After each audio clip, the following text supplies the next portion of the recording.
बात और मैं हूं आपके साथ मोनिका ग्रुपर।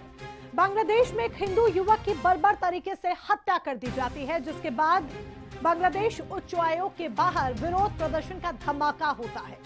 अब वीएचपी का जो विरोध प्रदर्शन है उसे जायज कहें या फिर कूटनीतिक खतरा कहा जाए, बांग्लादेश कह रहा है यह अस्वीकार्य है। लेकिन बांग्लादेश में जो हिंदुओं के साथ होता है उसके लिए क्या, उसके लिए बांग्लादेश क्या कहता है? अगर वाकई में जो कहता है वो अमल में लाता है तो बार बार इस तरह की घटनाएं क्यों यूनुस शासन में बार बार सामने आ रही हैं? यह गंभीर सवाल यहां पर आकर खड़ा हो जाता है। और भारत का इस पर क्या स्टैंड है, भारत का अगला कदम क्या होगा, इन्हीं सब बातों पर आज हम सीधी बात में करेंगे चर्चा। लेकिन उससे पहले ये तस्वीरें भी देखिए और सुनिए किस तरीके से गहमा गहमी का दौर जारी है। बांग्लादेश में स्थिति बहुत भयंकर होते जा रहे हैं, इसमें कोई दो राय नहीं है। भय भीत की माहौल मंडराते हम लोग देख रहे हैं और किस तरीके की स्थिति आज भयानक हो चुके हैं इसका जगजाहिर उदाहरण हम लोग देखे जब एक हिंदू युवा को जिंदा जलाए जा रहे हैं और वो भी पेट से लटकाने के बाद। बहुत सारे हिंदू पलायन भी कर रहे हैं, खबर आ रही है। हिंदुओं की स्थिति बड़ी नाजुक है, इसमें कोई दो राय नहीं है। देखिए, बांग्लादेश का हालत नाजुक है, इसका कारण है रेडिकलाइजेशन। जो श्रीमती इंदिरा गांधी बांग्लादेश का जन्म दिया था, आज उसका पुतला का साथ कैसे छिड़खानी हो रहा है वो भी हम लोग देख रहे हैं। और रविंद्रनाथ टैगोर का जो प्रतिमा था उसका ध्वस्त कर दिया, सत्यजीत राय का जित मकान था वो तोड़ दिया, रविन्द्रनाथ जी का जो टैगोर हाउस था वो खत्म है, इंदिरा जी का नाम पर जो लाइब्रेरी है 70,000 किताबें फूंक दिए गए हैं। ये एक भावना है, जिस भावना ने कभी नालंदा को तोड़ा, तक्षशिला को तोड़ा, विक्रमशिला को तोड़ा, सिटी ऑफ अलेक्जेंड्रिया का सबसे बड़ा लाइब्रेरी था उस पर आग लगा दिया था, वही लोग आज बांग्लादेश में ये कर रहे हैं। और वही लोग पश्चिम बंगाल की मुर्शिदाबाद में ये तांडव मचा रहे हैं, इसी बाबरी मस्जिद का नाम पर आकर एक साथ इकट्ठा हो रहे हैं। देखिए, बांग्लादेश में जो हालात है उससे हम चिंतित है। हमारा पड़ोसी कंट्री है। एक जमाने में बांग्लादेश के साथ हमारा अच्छा रिश्ता हुआ करता था। बांग्लादेश बना ही इंडिया के रहमो करम पे। पाकिस्तान को दो टुकड़ा करके बांग्लादेश बनाने में इंडिया का बहुत बड़ा रोल है, कंट्रीब्यूशन है। उसको बांग्लादेशियों को भूलना नहीं चाहिए। लेकिन आज बांग्लादेशी के कुछ लोग जो इंडिया के खिलाफ जहर उगल रहे हैं, उनको सोचना चाहिए कि उनका वजूद के लिए इंडिया ने क्या किया। देखिए, बांग्लादेश के हालात वाकई में बहुत चिंताजनक हैं। जिस तरीके से मीडिया के थ्रू खबरें आ रही हैं और जो विजुअल हम लोग देख रहे हैं तो उसको देख करके वाकई में बड़ी चिंता होती है। और भारत के लिए बहुत चिंता की बात है, क्योंकि जाहिर सी बात है बांग्लादेश के हालात जिस तरीके से वहाँ पर कानून अपने हाथ में ले लिया गया पूरी तरीके से और लोगों को मारा जा रहा है, तो ये उस मुल्क के लिए भी लॉ एंड ऑर्डर की बड़ी खतरनाक सिचुएशन है और हमारे मुल्क के लिए भी चिंता की बात है। बांग्लादेश की आवाम को मैं एक ही बात कहना चाहूँगा, वहाँ की हुकूमत को, कि आपको पाकिस्तान अपनी नापाक सोच को कामयाब करने के लिए हथियार के शक्ल में इस्तेमाल कर रहा है। आप उसके बहकावे में ना आए। तो बांग्लादेश में हिंदुओं की स्थिति दयनीय होती जा रही है। जिस तरह के घटनाक्रम सामने आ रहे हैं इससे भारत में उबाल देखने को मिल रहा है और किस तरह का आक्रोश है, कैसी प्रतिक्रियाएं सामने आ रही हैं ये तो आपने देखा। अब किस तरह से विरोध प्रदर्शन किए जा रहे हैं वो भी तस्वीरों के माध्यम से हम आपको दिखा देते हैं कि कैसे जगह जगह पर विरोध प्रदर्शन हो रहा है। तस्वीर देखिए, ये 6 तस्वीरें हम आपके सामने रख रहे हैं। यहाँ पर देखिए हाथों में तख्तियां लेकर हिंदुओं के लिए आवाज उठाई जा रही है। कहीं पर बजरंग दल के तमाम कार्यकर्ता है जो अपना विरोध जता रहे हैं, कहीं पर वीएचपी की तरफ से विरोध जताया जा रहा है, कहीं देश का नागरिक विरोध जता रहा है तो कहीं कोई और अपना विरोध दर्ज करा रहा है। कुल मिलाकर हर जगह सिर्फ और सिर्फ उबाल की स्थिति देखने को मिल रही है। पहली तस्वीर देखिए, दूसरी तस्वीर भी देखिए। यहां पर बैरिकेड्स के ऊपर यहां पर युवा आपको चढ़े नजर आएंगे। उनके हाथों में तख्तियां हैं, उनके हाथों में बैनर है, भारतीय झंडा, भारतीय तिरंगा लहराता हुआ दिख रहा है और ये आवाज उठा रहे हैं बांग्लादेश से जो हिंदू पलायन कर रहा है और हिंदुओं की जिस तरह की स्थिति है उसके खिलाफ। वहीं तीसरी तस्वीर भी आप देख लीजिए, शाहजहांपुर की तस्वीर हम आपको दिखा रहे हैं जहां पर पुतला फूंका गया। आक्रोश लोगों का इस चरम पर कि चौराहे पर किस तरीके से बांग्लादेश के विरोध में पुतला दहन किया जाता है, वो शाहजहांपुर की तस्वीर आपको दिखा रही है। कोलकाता, अहमदाबाद में भी विरोध प्रदर्शन, अंबाला में भी पुतला दहन किया गया है। तो फर्रुखाबाद की तस्वीर देख लीजिए किस तरीके से यहां पर नारेबाजी की जा रही है। तो इसकी तरफ आप लखीमसराय की भी तस्वीर देख लीजिए, यहां पर भी पुतला दहन किया जा रहा है और पुतले को बकायदा डंडों से पीटा भी जा रहा है। ये गुस्सा है, ये आक्रोश है, ये उबाल है, ये उबाल है और ये सब मिलकर आवाज उठा रहे हैं उन हिंदुओं के लिए जो बांग्लादेश में है और उनके साथ किस तरीके का अत्याचार हो रहा है, कैसी स्थिति है। जो तस्वीर सामने आ रही है वो वाकई में डराती है।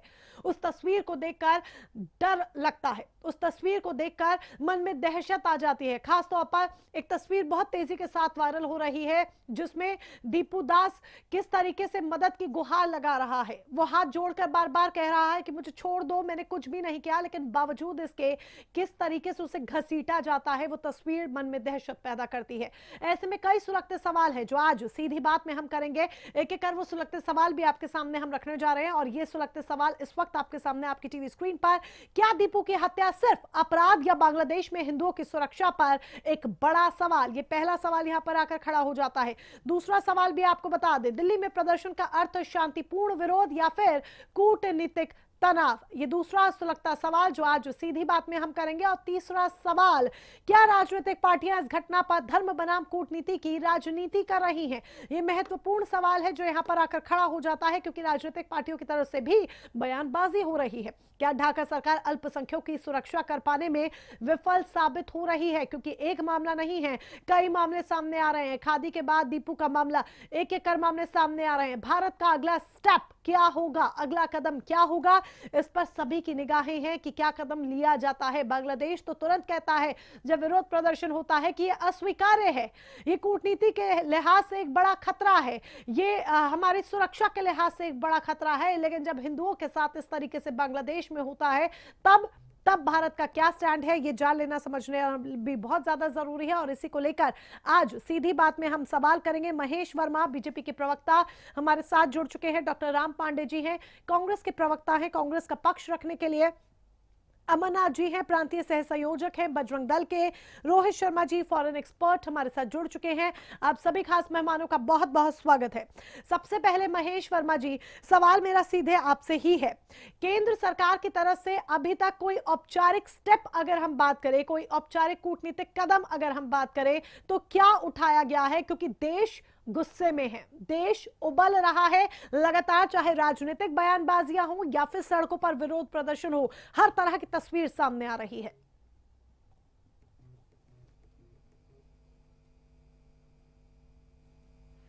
आप प्लीज अनम्यूट कीजिए पहले अपनी ऑडियो महेश जी।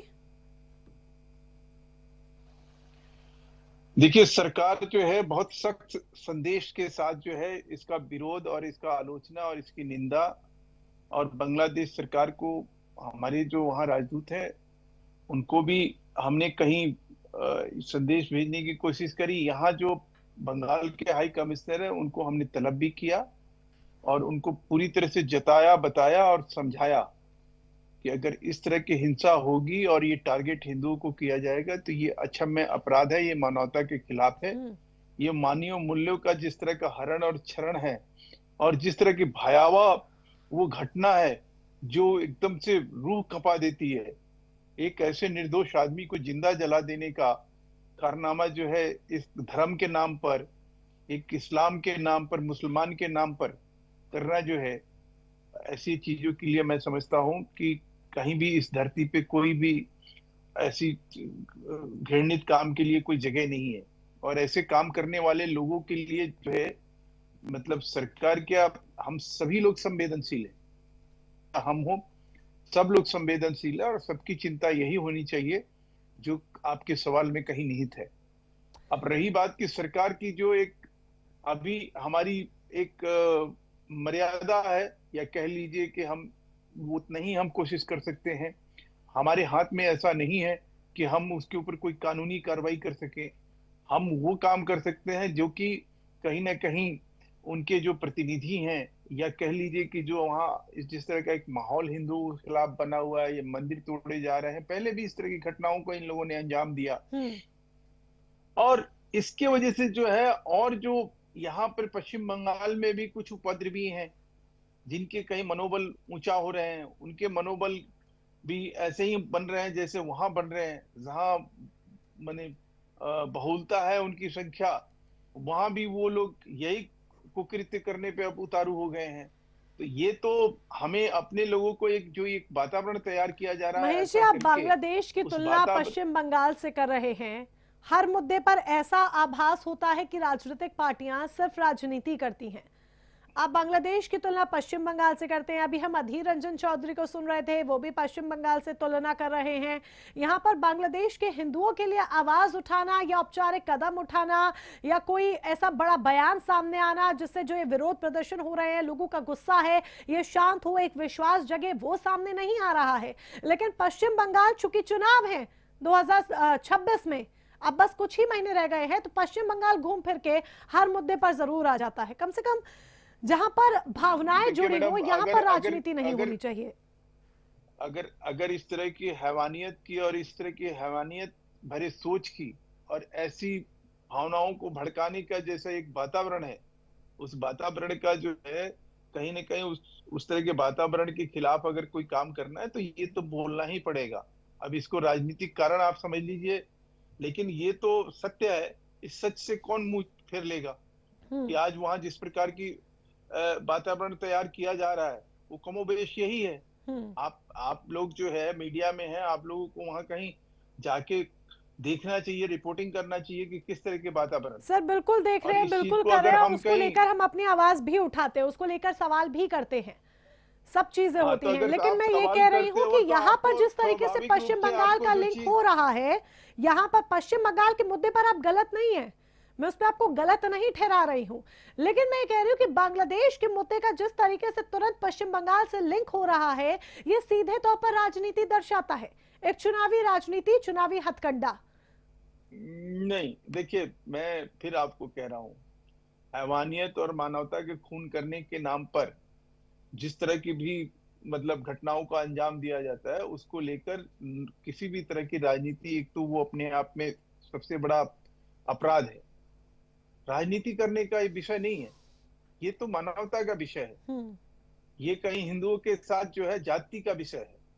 ये कहीं बांग्लादेश में आज जो उपद्रव है, जो अशांति है, उससे जो जिसको कहीं इस्लाम से जोड़ा जा रहा है, मुसलमान से जोड़ा जा रहा है, उसका किस तरह से प्रतिकार होना चाहिए। क्या इस्लामिक स्कॉलर के जो इस्लामिक स्कॉलर हैं या जो इस्लाम के नंबरदार हैं या जो इस्लाम से ताल्लुक रखने वाले लोग हैं, उनको आगे आना चाहिए या नहीं आना चाहिए? उनको ये बात कहनी चाहिए या नहीं कहनी चाहिए कि इस्लाम और मुसलमान के नाम पर ये क्या बदतमीजी है, ये क्या मतलब किस तरह का घटिया काम हो रहा है। अभी हमने मैं एक बार फिर से ठीक है, मैं अपनी टीम से रिक्वेस्ट करूंगी कि अभी हमने कुछ बाइट्स सुनाई थी हमारे दर्शकों को, जहां पे चिश्ती जी की भी बाइट थी और अधीर रंजन चौधरी की भी बाइट थी। एक बार जरा वो फिर से प्ले कर दे ताकि ये क्लियर हो जाए कि जो इस्लाम धर्म से जुड़े लोग हैं वो क्या स्थिति बहुत भयंकर होते जा रहे हैं, इसमें कोई दो राय नहीं है। भय भीत की माहौल मंडराते हम लोग देख रहे हैं और किस तरीके की स्थिति आज भयानक हो चुके हैं, इसका जगजाहिर उदाहरण हम लोग देखे जब एक हिंदू युवा को जिंदा जलाए जा रहे हैं और वो भी पेट से लटकाने के बाद। बहुत सारे हिंदू पलायन भी कर रहे हैं, खबर आ रही है। हिंदुओं की स्थिति बड़ी नाजुक है, इसमें कोई दो राय नहीं है। देखिए, बांग्लादेश का हालत नाजुक है, इसका कारण है रेडिकलाइजेशन। जो श्रीमती इंदिरा गांधी बांग्लादेश का जन्म दिया था, आज उसका पुतला का साथ कैसे छिड़खानी हो रहा है वो भी हम लोग देख रहे हैं। और रविंद्रनाथ टैगोर का जो प्रतिमा था उसका ध्वस्त कर दिया, सत्यजीत राय का जित मकान था वो तोड़ दिया, रविन्द्रनाथ जी का जो टैगोर हाउस था वो खत्म है, इंदिरा जी का नाम पर जो लाइब्रेरी है 70,000 किताबें फूंक दिए गए हैं। ये एक भावना है, जिस भावना ने कभी नालंदा को तोड़ा, तक्षशिला को तोड़ा, विक्रमशिला को तोड़ा, सिटी ऑफ अलेक्जेंड्रिया का सबसे बड़ा लाइब्रेरी था उस पर आग लगा दिया था, वही लोग आज बांग्लादेश में ये कर रहे हैं। और वही लोग पश्चिम बंगाल की मुर्शिदाबाद में ये तांडव मचा रहे हैं, इसी बाबरी मस्जिद का नाम पर आकर एक साथ इकट्ठा हो रहे हैं। देखिए, बांग्लादेश में जो हालात है उससे हम चिंतित है। हमारा पड़ोसी कंट्री है। एक जमाने में बांग्लादेश के साथ हमारा अच्छा रिश्ता हुआ करता था। बांग्लादेश बना ही इंडिया के रहमो करम पे। पाकिस्तान को दो टुकड़ा करके बांग्लादेश बनाने में इंडिया का बहुत बड़ा रोल है, कंट्रीब्यूशन है। उसको बांग्लादेशियों को भूलना नहीं चाहिए। लेकिन आज बांग्लादेशी के कुछ लोग जो इंडिया के खिलाफ जहर उगल रहे हैं, उनको सोचना चाहिए कि उनका वजूद के लिए इंडिया ने क्या किया। देखिए, बांग्लादेश के हालात वाकई में बहुत चिंताजनक हैं। जिस तरीके से मीडिया के थ्रू खबरें आ रही हैं और जो विजुअल हम लोग देख रहे हैं, तो उसको देख करके वाकई में बड़ी चिंता होती है।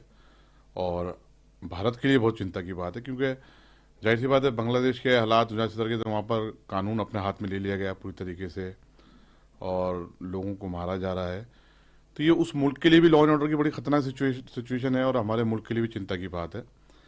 बांग्लादेश की आवाम को मैं एक ही बात कहना चाहूँगा, वहाँ की हुकूमत को, कि आपको पाकिस्तान अपनी नापाक सोच को कामयाब करने के लिए हथियार के शक्ल में इस्तेमाल कर रहा है। आप उसके बहकावे में ना आए।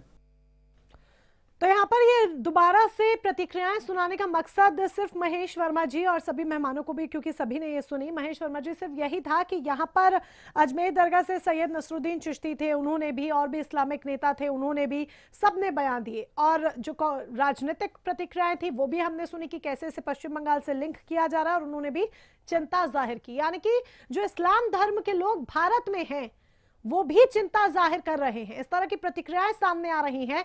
तो अगर कोई एक ऐसे स्टेप की उम्मीद की जा रही है, एक ऐसी प्रतिक्रिया की सरकार से उम्मीद की जा रही है, जी मैं सुन रही हूं आपको, आप ही से सवाल है। आपको मेरी ऑडियो नहीं मिल पा रही है?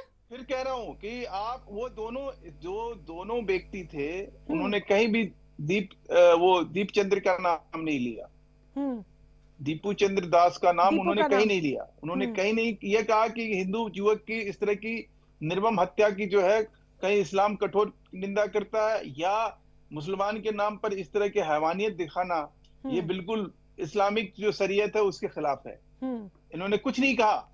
इन्होंने कहा कि बंगाल में जो स्थिति परिस्थिति बनी हुई है वो भयावह है, वो ठीक नहीं है। क्लियर स्टेटमेंट नहीं दिया गया है, ये आपका कहना है कि क्लियर स्टेटमेंट नहीं दिया गया है। तो वही क्लियर स्टेटमेंट हम सरकार से भी उम्मीद कर रहे हैं कि वो क्लियर स्टेटमेंट अभी तक नहीं आ पाया है। वो वहां एक हिंदू मारा गया है, इसलिए वहां एक हिंदू मारा गया है, इसलिए कुछ नहीं बोलेंगे। ये कहीं मौन समर्थन दे रहे हैं। ठीक है, आपका ये कहना है। ठीक है, महेश वर्मा जी यहाँ पर कह रहे हैं कि क्लियर स्टेटमेंट नहीं दिया जा रहा है, लेकिन क्या सरकार की तरफ से क्लियर स्टेटमेंट मिला है, यह हम उनसे आगे चलकर जवाब लेंगे। डॉक्टर राम पांडे जी हमारे साथ बने हैं कांग्रेस की तरफ से। डॉक्टर राम पांडे जी, क्या टेक है आपका? हिंदुओं के साथ जो बर्बरता हो रही है बांग्लादेश में, कांग्रेस का उस पर क्या स्टैंड है? देखिए, हमारा तो क्लियर स्टैंड है, और सबसे पहले स्टैंड कांग्रेस ने लिया। सबसे बड़ी जगह जो थी संसद, वहां हमारी नेता प्रियंका गांधी ने कहा कि बांग्लादेश में हिंदुओं पर अत्याचार हो रहा है, बेरहमी से उनको मारा जा रहा है, फांसी पर लटकाया जा रहा है, जलाया जा रहा है, हमें हिंदुओं की रक्षा के लिए आगे आना चाहिए। प्रियंका गांधी का स्टैंड कांग्रेस पार्टी का स्टैंड है। लेकिन भारतीय जनता पार्टी के वहां जितने भी सांसद थे, नरेंद्र मोदी जी हों या अन्य सांसद हों, किसी ने भी प्रियंका गांधी जी की बात का समर्थन नहीं किया। विपक्ष ने किया, और ना ही नरेंद्र मोदी जी, अमित शाह जी ने आज तक कोई ट्वीट किया, ना ही बांग्लादेश को कोई धमकी दी, ना पत्र लिखा। अभी तक कोई ऐसा पत्र नहीं आया है जहां बांग्लादेश को चेतावनी दी गई है। अभी तक कोई ऑडियो वीडियो कुछ भी ऐसा नहीं आया है जहां भारतीय जनता पार्टी की तरफ से बांग्लादेश को कुछ भी कहा गया हो। आज जो प्रदर्शन हो रहा है, समझ लीजिए प्रियंका गांधी जी के समर्थन में हो रहा है। उन्होंने जो कहा उसके बाद हो रहा है। और इस प्रदर्शन में भी आज भारतीय जनता पार्टी का कोई नेता मुझे तो अब तक नजर नहीं आ रहा है। और ये प्रदर्शन अमित शाह के घर के बाहर भी होना चाहिए, नरेंद्र मोदी जी के घर के बाहर भी होना चाहिए, बीजेपी कार्यालय के बाहर होना चाहिए। आखिर जो डिसीजन है, निर्णय है, वो तो इन्हीं को लेना है। हम देखिए कि बांग्लादेश कितना छोटा देश है। पहले तो बड़ा था, पाकिस्तान और बांग्लादेश एक था, अब दो टुकड़े हो गए हैं। एक छोटा सा देश और बार बार इतनी हिमाकत कर रहा है। ये दीपू दास की जो हत्या हुई है, मैंने वीडियो देखा, मुझे इससे नहीं देखा गया उसको निर्वस्त्र करके पेड़ से लटकाया गया, उसकी पिटाई की गई, उसके बाद जला दिया गया। और भारत की जो सरकार है वो सो रही है।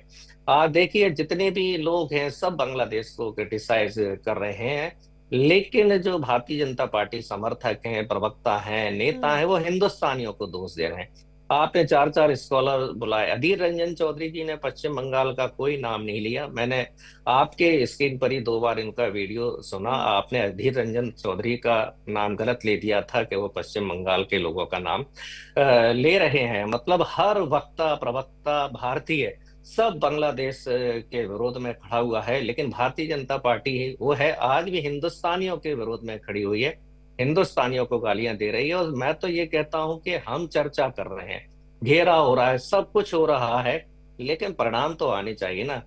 हमें ऐसा काम तो करना पड़ेगा ना कि बांग्लादेश आगे से कुछ नहीं लिया गया और सरकार इस पर मौन साधी हुई है, चुप्पी साधी हुई है। ये कांग्रेस का सीधे तौर पर आरोप कि भारतीय जनता पार्टी की तरफ से, केंद्र सरकार की तरफ से, एनडीए की तरफ से इस पर चुप्पी साधी गई है, मौन साधा गया है पूरे मुद्दे पर। जवाब इसका महेश शर्मा जी से ही लिया जाएगा। माफी चाहेंगे, महेश वर्मा जी से ही लिया जाएगा आगे चलकर, लेकिन पहले अमरनाथ जी का रुख कर लेते हैं। विरोध प्रदर्शन अमरनाथ जी तमाम हो रहे हैं, सड़कों पर हम देख रहे हैं पुतला दहन किया जा रहा है, हाथों में तख्तियां लेकर लोग हैं। इस विरोध प्रदर्शन के माध्यम से आप क्या आवाज उठाना चाहते हैं, क्या कहना चाहते हैं? क्या आप सरकार से किसी तरह के स्टैंड की उम्मीद कर रहे हैं, या हिंदुओं के सपोर्ट में आपका ये विरोध प्रदर्शन है? इसका उद्देश्य जरा क्लियर कीजिए, क्योंकि बीते कई दिनों से चल रहा है। देखिए, बांग्लादेश में जो सत्ता परिवर्तन के बाद हिंदू समाज पर इस प्रकार की इस्लामिक जिहादी, इसको बोलेंगे जिहादी हिंसा का जो सिलसिला है, लगातार बढ़ता जा रहा है। हमारे मंदिरों को, व्यवसायिक प्रतिष्ठानों को, महिलाओं को और पत्रकारों को इसका निशाना बनाया जा रहा है। और यह कोई नई घटना नहीं, प्रत्येक सप्ताह इस प्रकार की कोई ना कोई एक विभत्स घटना हम लोगों के सामने आ जाती है जो मानवता को झकझोर देने वाली है। अब जैसे हाल ही की ये अभी दीपू दास जी की घटना हम सभी लोगों ने देखी, और उसमें किस प्रकार से इस निंदा का झूठा आरोप लगा करके उनको बीच चौराहे पर पीट कर मार डाला गया, और उनके शरीर को, यहीं पर वो लोग नहीं रुके, उनके शरीर को पेड़ से उल्टा लटकाया गया, उसके बाद उस पे आग लगाई गई।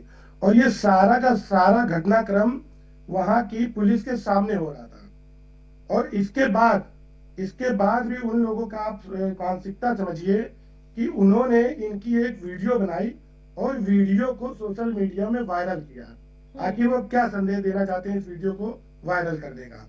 और रही बात जो आप विश्व हिंदू परिषद और बजरंग दल की बात आप कर रही हैं, तो बजरंग दल निरंतर इस प्रकार की इस्लामिक जिहादी मानसिकता का विरोध करता रहा है।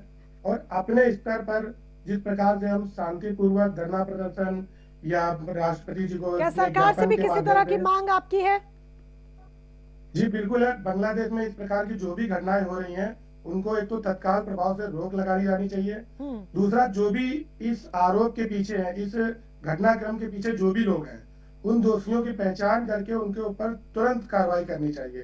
साथ ही जो सरकार से एक मांग ये भी कि अल्पसंख्यकों की सुरक्षा के लिए एक ऐसे प्रभावित तंत्र का निर्माण किया जाए जो वहां पर लागू किया जाए। ठीक है। यह, और चौथा एक और है कि सिर्फ सरकार नहीं, जो हमारा अंतर्राष्ट्रीय समुदाय है, वो इस नरसंहार को रोकने के लिए अपनी जिम्मेदारी निभाए।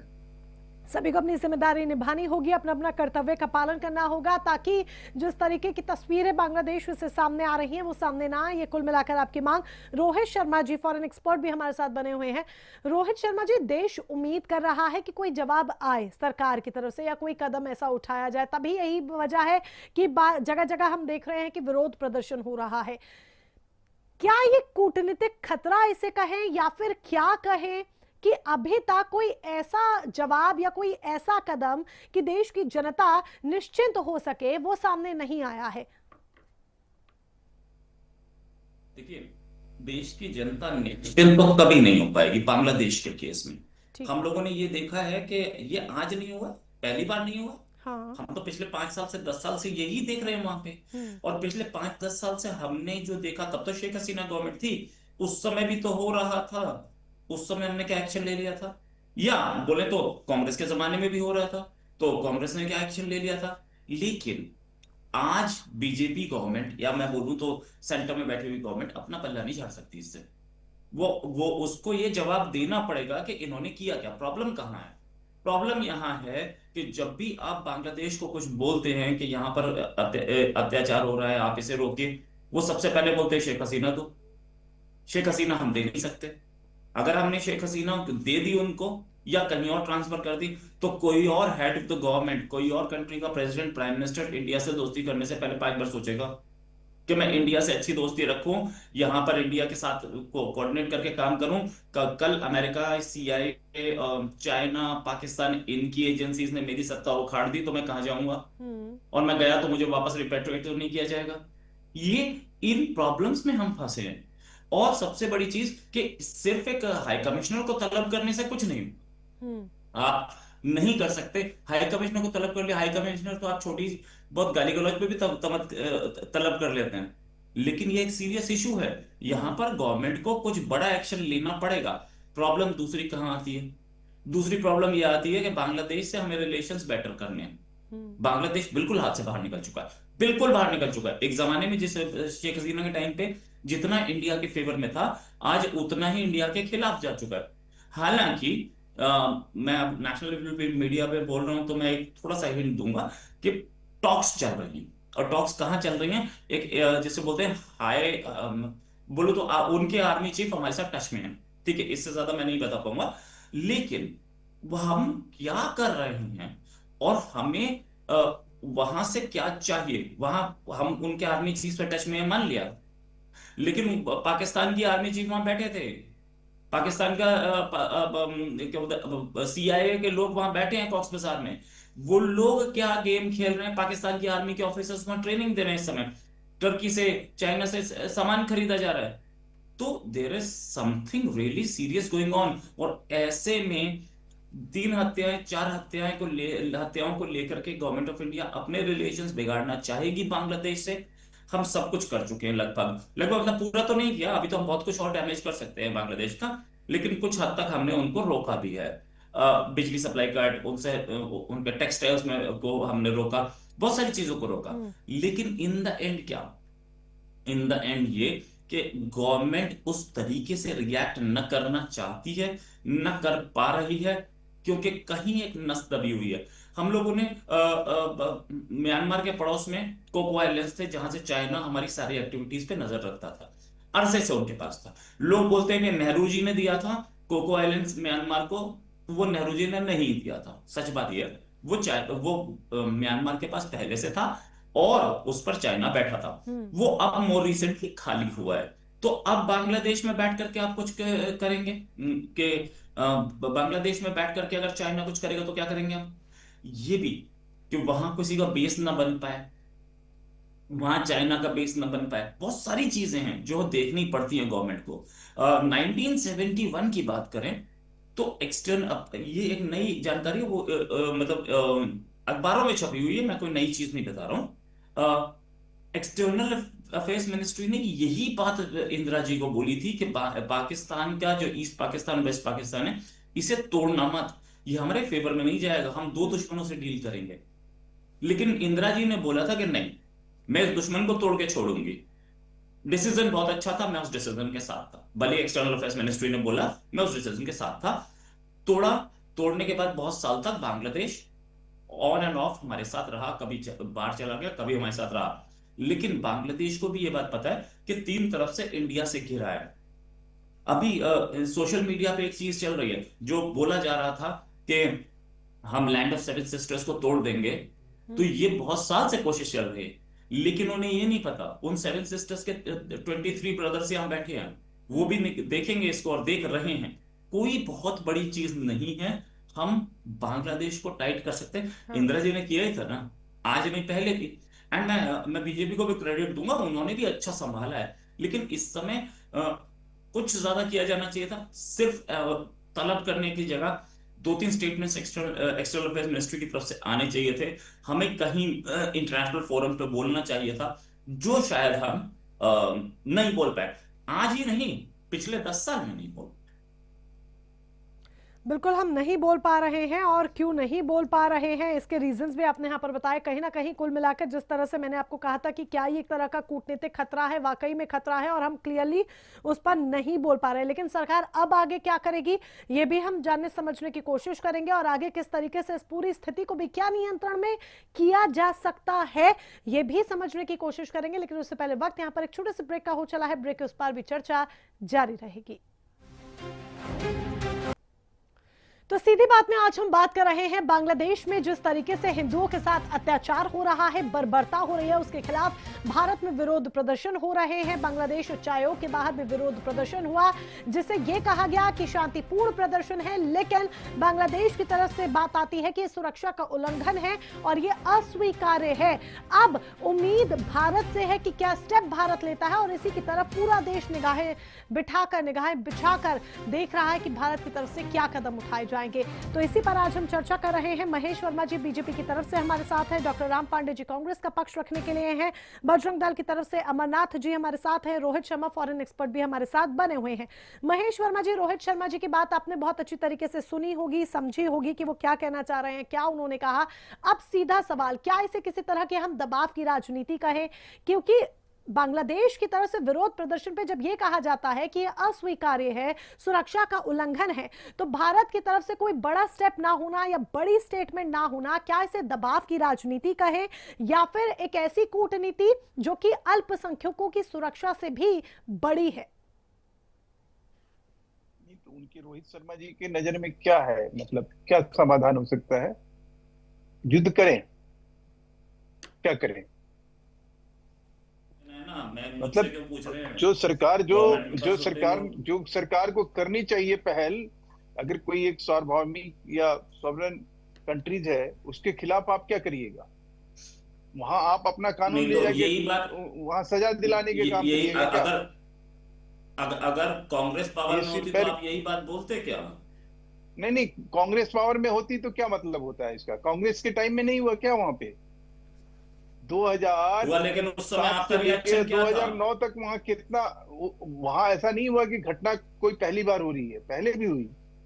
और घटनाओं को अगर इस तरह महेश शर्मा जी, ये वाली बात तो रोहित शर्मा जी ने भी कही कि कांग्रेस भी आज जो बात बोल रही है, और कांग्रेस भी अगर सरकार पर सवाल उठा रही है, तो कांग्रेस के शासनकाल में भी इस तरह की बांग्लादेश में घटनाएं हुई हैं। उन्होंने भी इस बात को कोट किया है। जो है, अरे मैं कह रहा हूँ कि सरकार ने कड़े प्रतिवाद किए। किसने कहा कि सरकार ने कुछ नहीं किया? सरकार ने वहां कड़े प्रतिवाद किए। सरकार ने जो है अपनी सारी चीजों को, जो बांग्लादेश के साथ हमारे जो व्यापारिक संबंध थे उसको भी हमने अभी स्थगित किया।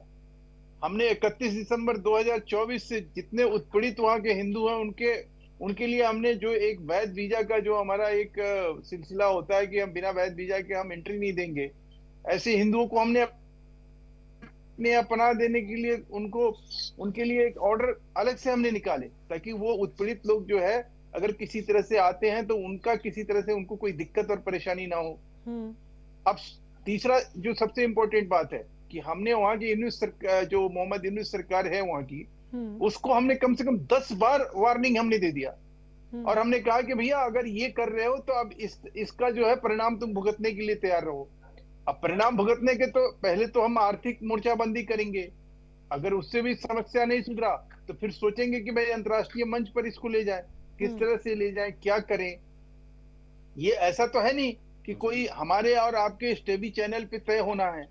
ये विदेश नीति है, हमारी विदेश पॉलिसी है, हमारे देश के हित में क्या है क्या नहीं है उसको भी समझना पड़ता है। जाहिर सी बात है महेश वर्मा जी, इंटरनल मैटर है, किसी चैनल पे बैठ के ये नहीं डिसाइड हो सकता, ये हम भी समझते हैं कि विदेश नीति ये हम भी समझते हैं, ये हम भी समझते हैं, इंटरनल मैटर्स होते हैं ये। उसका सरोकार क्या होता है, जो मर्जी आए वो बोल। क्या इस पूरे मसले को अब अगर आप ये कहते हैं कि व्यापारिक तौर पर कदम उठाए गए, अब उसके आर्थिक तौर पर कदम उठाए गए, तो क्या अब इसे अंतर्राष्ट्रीय स्तर पर लेकर जाया जाएगा इस मुद्दे को? क्योंकि आपने खुद कहा 10 बार हमने यूनुस सरकार को वार्निंग दे दी, लेकिन अगर 10 बार वार्निंग देने के बाद भी ये स्थिति है कि सड़क पर जिंदा जला दिया जाता है दीपू चंद्र दास को, तो उसके बाद कोई और दीपू वहां पर इस तरह का सामने ना आए, तो इसके लिए क्या अंतर्राष्ट्रीय स्तर पर अब इस मसले को उठाया जाएगा?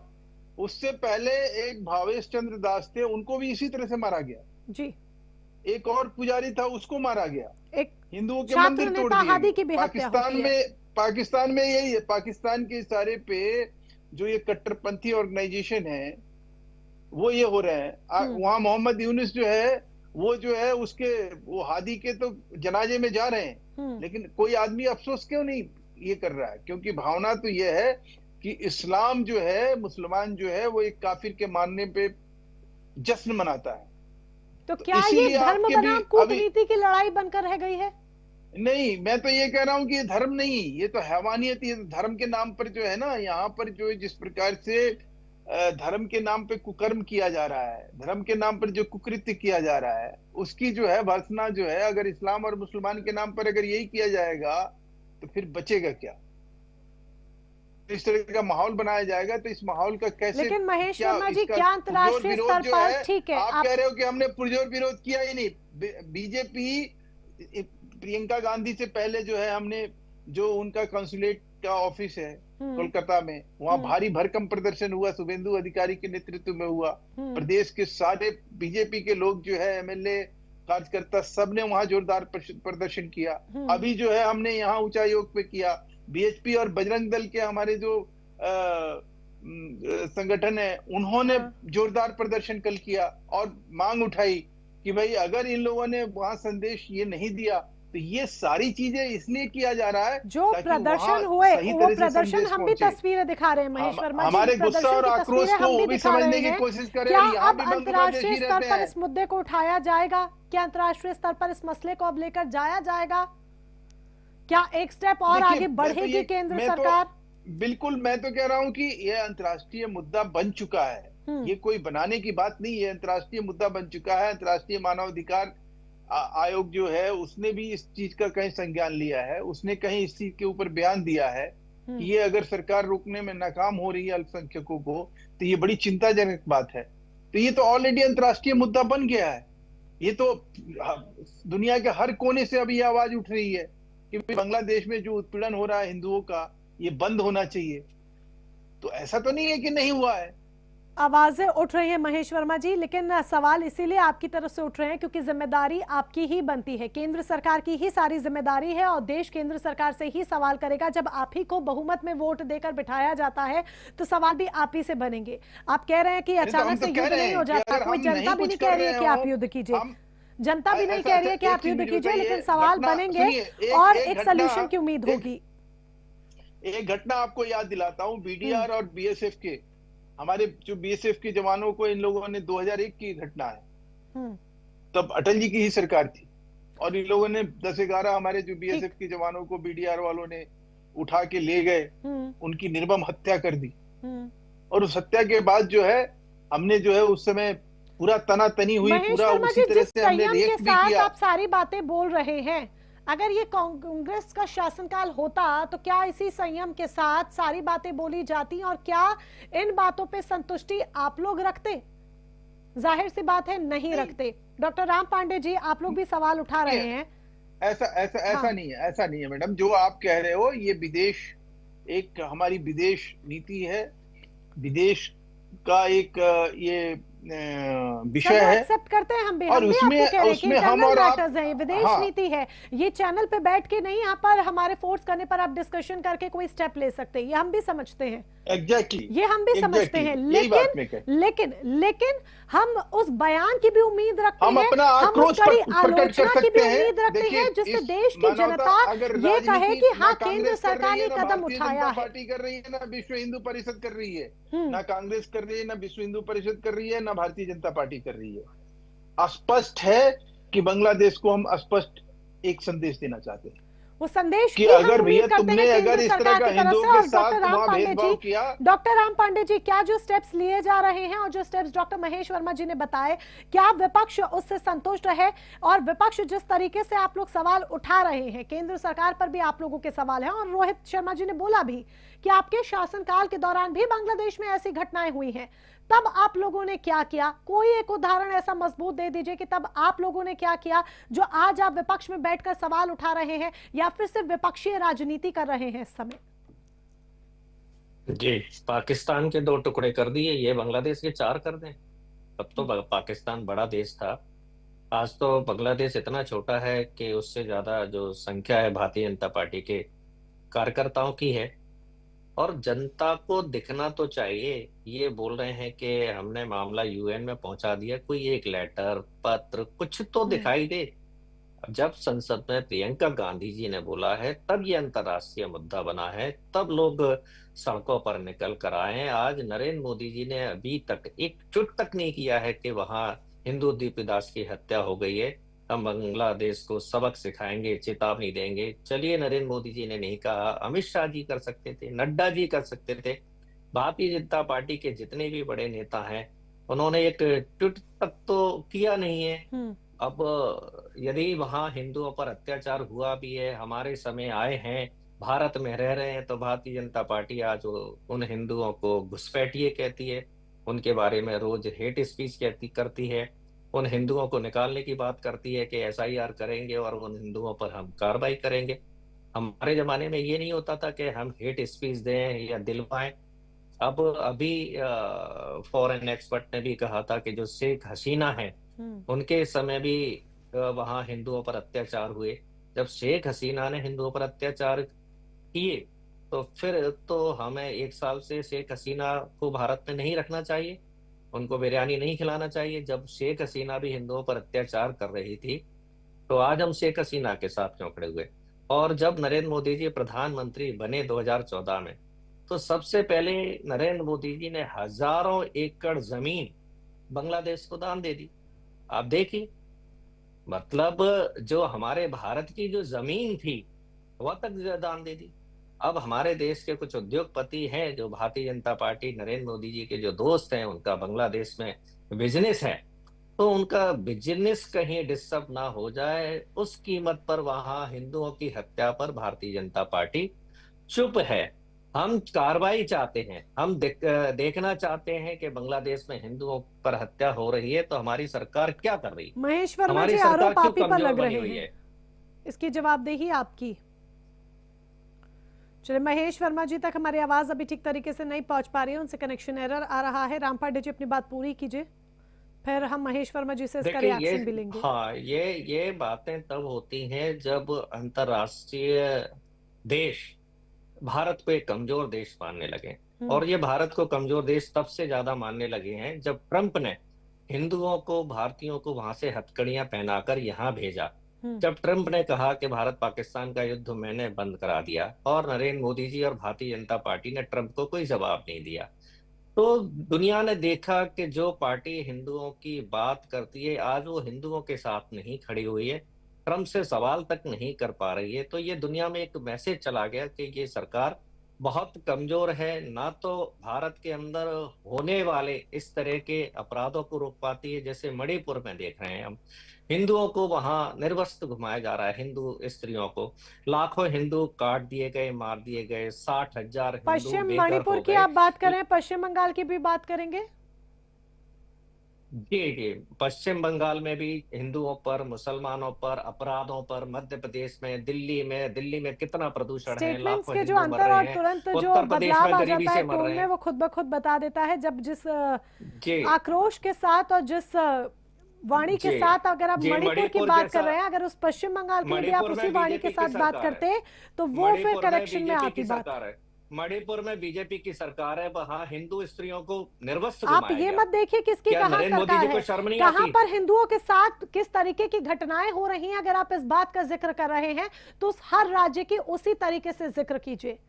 राजनीति के लिए सिलेक्शन मत कीजिए। यही बात मैंने महेश वर्मा जी को भी कही थी कि आप बांग्लादेश की तुलना, मैं मणिपुर के हालातों से इनकार नहीं कर रही हूँ राम पांडे जी, मैं राजनीतिक बयानबाजी के विरोध में हूं कि किस तरीके से सिलेक्टिव अप्रोच है राजनेताओं की। नरेंद्र मोदी जी मणिपुर क्यों नहीं जाते? पश्चिम बंगाल जाते मैं यही आपको कह रही हूँ, मैं ये सिलेक्टिव अप्रोच की ही बात कर रही हूँ। यही बात मैंने महेश वर्मा जी को कही थी, यही बात महेश वर्मा जी को कही थी कि आप बांग्लादेश को सीधे पश्चिम बंगाल से लिंक कर रहे हैं, आप बांग्लादेश को मणिपुर से लिंक कर दे रहे हैं, लेकिन पश्चिम बंगाल आप नहीं बोलते हैं, महेश वर्मा जी मणिपुर नहीं बोलते हैं। सब राजनेताओं की सिलेक्टिव अप्रोच हो गई है। चलिए मैडम, आप रुकिए। बांग्लादेश में तो हिंदू दीपू दास की हत्या हुई है ना, क्यों नरेंद्र मोदी चुप है? क्या हिंदुओं की हत्या पर वो खुश हो रहे हैं? उसी को लेके महेश वर्मा जी से सवाल है। क्या मैं सवाल नहीं कर रही, हम बिल्कुल सवाल उठा रहे हैं, वही लेकर हम महेश वर्मा जी से हम सवाल कर रहे हैं जो बीजेपी का पक्ष रखने के लिए यहाँ बैठे हैं। महेश वर्मा जी ने बोला है, ठीक है, बाकी सबने बोला है। मैडम औरों से भी बुलवा लीजिए, महेश वर्मा जी बहुत बोल चुके हैं। सर मैंने अभी महेश वर्मा जी को से बुलवा नहीं रही हूँ, मैं अपनी बात आ रही है तो आप तुरंत आप मुड़ जा रहे हैं जब आप अपनी बात पर आ जा रहे हैं कि सिलेक्टिव अप्रोच है। ओके, बात यही है कि सिर्फ आपके लिए ये वाली बात नहीं कह रही हूं मैं, ये बात मैंने महेश वर्मा जी के लिए स्टार्टिंग में भी कही थी कि ये सिलेक्टिव अप्रोच है कि अपनी सिलेक्शन के लिए चुनिंदा बातें बोली जाती हैं अपने फायदे वाली। चलिए मैं लौटूंगी आपके पास, रोहित शर्मा जी से भी बात कर लेते हैं। रोहित शर्मा जी, क्या ये एक तरह का धर्म बनाम कूटनीति की लड़ाई हो गई है जो बांग्लादेश में जिस तरीके की घटनाएं सामने आ रही हैं और उसका जो रिएक्शन और उसकी जो विरोध की तस्वीर भारत में सामने आ रही है, ये सिंपली एक कन्वर्ट हो गया है धर्म बनाम कूटनीति की लड़ाई? क्या आपको भी ये लगता है? देखिए, इसमें कोई शक नहीं कि धर्म बनाम कूटनीति की लड़ाई होती जा रही है। क्यों हो रही है? क्योंकि यहाँ पर भी, इंडिया में भी पॉलिटिक्स होती है। इंडिया को डिक्टेटरशिप नहीं है, सब उस पर अपनी राजनीतिक रोटियां सेक रहे हैं। फैक्ट इज कि क्या इसको संभाला जा सकता है? अभी राम पांडे जी वैसे तो बड़े जैसे बोलते हैं काबिल आदमी हैं और पढ़े लिखे आदमी हैं। इन्होंने जो एडवाइस दी कि बांग्लादेश को 4 में तोड़ दें, अभी तो वो पॉसिबल नहीं दिखता है। द रीजन बीइंग कि मिलिट्री इंटरवेंशन करके हम अपने नेबरिंग कंट्रीज को इनसिक्योर नहीं करना चाहते कि हमारी आर्मी अंदर घुस के आपको तोड़ देगी। ये इनसिक्योरिटी हमारे कुछ नेबर्स में है और हम ये नहीं चाहते। 1975 में आखिरी टेरिटरी इंडिया में आई थी, दैट वाज सिक्किम, लेकिन उसके रेमिफिकेशंस हमें दिखे, उसके हमें नतीजे दिखे कहीं नेपाल पे और कहीं दूसरे कंट्रीज पे। तो हम दूसरे कंट्रीज की जमीन पे नजर ना रखें। जहां तक बात ये कि क्या हो रहा है, तो सारी गवर्नमेंट्स, जितनी भी सेंटर में गवर्नमेंट्स थी, सारी गवर्नमेंट्स जो हैं उनके टाइम पे बांग्लादेश में अत्याचार हुआ। छोड़ी बांग्लादेश, इंडिया में भी हुआ। कश्मीर में जब हिंदू मारे जा रहे थे तो राजीव गांधी गवर्नमेंट थी यहाँ पे, तब क्या हो रहा था? तो वो कोई गवर्नमेंट इस इश्यू को नहीं थी सर। 1990 की रात में ही सर वीपी सिंह थी सर, वीपी सिंह उस रात वीपी सिंह की सरकार बोलने तो दीजिए, बीजेपी का समर्थन था, वीपी सिंह की सरकार थी। आप गलत बता रहे हैं, चलिए आगे बोलने तो दें। वीपी सिंह की सरकार, बोलने तो दें। वीपी सिंह की सरकार, बोलने तो दें। अरे बोलने तो दें सर। सुनिए राम पांडे जी, थोड़ा सा ज्यादा जोश में मत आइए। वो एक रात, जिस रात पलायन हुआ था, वो रात वीपी सिंह की सरकार थी, उससे वीपी सिंह की सरकार थी। वो रात मैं मान तो रहा हूँ। अरे मैं मान तो रहा हूँ, बोल तो रहा हूँ, उस रात तो वीपी सिंह गवर्नमेंट थी, लेकिन उससे पहले गिरजा टेक्कू को आरी से काट दिया, आतंकवादियों को छोड़ने भी गए थे। वीपी सिंह की सरकार में आतंकवादियों को भी छोड़ा था। वीपी सिंह की सरकार में आतंकवादियों को भी जेल से छोड़ा था। कंधार भी छोड़ने गए थे बीजेपी की सरकार में। वीपी सिंह की सरकार में आतंकवादियों को कंधार तक छोड़ने गए थे। अरे सर, मैं क्या बोल रहा हूँ? तो कांग्रेस ने आतंकवादी वीपी सिंह की सरकार के समय शुरू हुआ है। आतंकवाद वीपी सिंह की सरकार को बात कंप्लीट तो करने दीजिए। रोहित शर्मा जी को बात कंप्लीट तो करने दीजिए। उन्होंने एक्सेप्ट की आपकी बात, अब उन्हें बात कंप्लीट तो करने दीजिए। शर्मा जी आगे बात बढ़ाइए, यहाँ मत अटकिए, आगे बढ़ा दीजिए आपको बात को। यहाँ नहीं अटकिए, अब आगे बढ़ाइए, बोलने तो दीजिए उनको। मैं कह रहा हूँ जनवरी 1990 जब पलायन हुआ, 19 जनवरी 1990 जब कश्मीरी पंडित का जिस रात पलायन हुआ, उससे ये उसी दिन नहीं शुरू हुआ था, उससे ये 1 दशक पहले से गेम चल रहा था कश्मीर में। और भिंद्रावाले का इंटरव्यू किसने लिया था, किस यूनियन मिनिस्टर ने लिया था, किस प्रधानमंत्री के बेटे के साथ मिलकर, और यूनियन मिनिस्टर को बाद में राष्ट्रपति बना दिया गया। ये सब तो मिसेस गांधीज लास्ट बैटल जो मार्क टली की किताब है उसमें लिखा है ना सर। और पंजाब केसरी के चीफ लाला जगत नारायण के मर्डर के केस में जब पंजाब गवर्नमेंट ढूंढ रही थी भिंद्रावाले को, तो उस समय पंजाब के चीफ मिनिस्टर ने बोला था कि हमें भिंद्रावाले नहीं उसको मार दिया कांग्रेस ने। अरे उस घर में घुस के मारा उसको कांग्रेस ने। कांग्रेस ने घर में घुस के मारा उसको, घर में घुस के मारा। वो प्राइम मिनिस्टर नहीं, कांग्रेस ने घर में घुस के मारा, उसने प्राइम मिनिस्टर को घर में घुस के मारा। एक सेंटेंस को 5 बार सर, एक सेंटेंस को 5 बार इंटरवीन कर रहे हैं तो एक लाइन बोलने के बाद एटलीस्ट बोलने दीजिए उनको आगे का। पंजाब में कांग्रेस मैं कुछ बोल रहा हूं, मैं ये कह रहा हूं, क्या पंजाब में आतंकवाद है?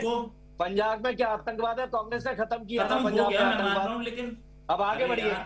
चलिए बहुत बहुत माफी चाहूंगी मैं, हालांकि बात यहाँ अधूरी रह रही है, रोहित शर्मा जी मैं बहुत बहुत माफी चाहूंगी, अमरनाथ जी से भी माफी चाहूंगी, हम उनके पास अभी नहीं आ पा रहे हैं। राम पांडे जी आप भी हमारे साथ जुड़े, महेश वर्मा जी जुड़े, आप सभी का बहुत बहुत शुक्रिया। माफी इसीलिए क्योंकि बात अधूरी रह गई है और समय सीमा की वजह से मुझे चर्चा को यहाँ पर विराम देना पड़ रहा है। तो सीधी बात में आज हमने बात की बांग्लादेश की, जिसको लेकर जगह जगह विरोध प्रदर्शन हो रहे हैं और इन विरोध प्रदर्शन को लेकर बांग्लादेश ये कहता है कि अस्वीकार्य है, सुरक्षा का उल्लंघन है। केंद्र सरकार कह रही है कि आर्थिक मोर्चे पर हमने कदम उठाए हैं और अब इसको अंतर्राष्ट्रीय स्तर पर भी इस पूरे मुद्दे को लेकर जाया जाएगा क्योंकि ये मुद्दा अंतर्राष्ट्रीय बन गया है। लेकिन क्या इन सब से बांग्लादेश में अल्पसंख्यकों की जो स्थिति है उसमें सुधार देखने को मिलेगा, ये वक्त तय करेगा। फिलहाल वक्त यहाँ पर एक छोटे से ब्रेक का है। मेरे साथ यहाँ पर बस इतना ही। रात 8 बजे जुड़ना ना भूलिएगा, देखना ना भूलें बियॉन्ड हेडलाइंस।